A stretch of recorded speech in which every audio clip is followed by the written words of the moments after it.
Para aprender a liderar el cambio, lo más importante es interpretarlo como parte natural de la vida. Y necesitaríamos aprender a diseñar y a visualizar futuros deseados, explorar alternativas y probar y equivocarnos y corregir, y quitar el miedo a dar los primeros pasos, porque el cambio es movimiento. La vida es cambio. El cambio es el centro de la vida de las personas, de las organizaciones y de la sociedad. Y en el mundo educativo, en los próximos años, va a vivir transformaciones muy importantes y será importante entender lo que es el cambio.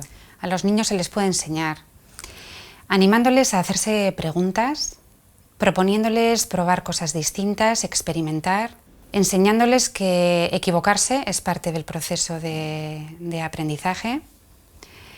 Y es importante que ellos perciban que el cambio es algo natural. Y hay que enseñarles también mucha paciencia y perseverancia, porque cuando queremos cambiar algo necesitamos esforzarnos y ser perseverantes. Ayudarle a gestionar la emoción de frustración que surge cuando a uno no le salen las cosas y animarle a intentarlo y a probar una y otra vez. Se enseña a través del ejemplo. Entonces, ser ejemplo de todas esas habilidades que son importantes para cambiar. Mostrarles a los niños que no lo sabemos todo, que no tenemos las respuestas, que nos atrevemos a probar cosas distintas, que nos equivocamos y no pasa nada, que somos capaces de hablar con los demás para buscar nuevas soluciones. Tienen que verlo, tanto en casa como en el centro educativo. Es importante que los niños se sientan parte del proceso de construcción colectiva.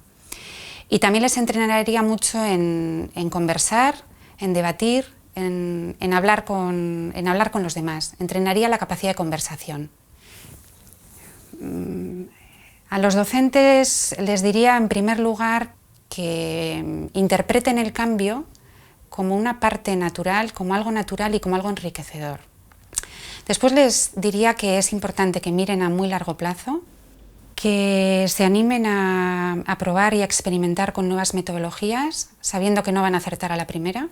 Y también les animaría a invertir mucho tiempo en conversaciones, que hablen mucho entre ellos, porque los trayectos y las transformaciones en equipo se hacen mucho mejor. Los grandes cambios son grandes oportunidades, indudablemente, y también contienen dificultades y riesgos importantes. Y esa es la clave, ser capaces de gestionar esos riesgos y esas dificultades para aprovechar todas las potencialidades que tiene la gran oportunidad que representan.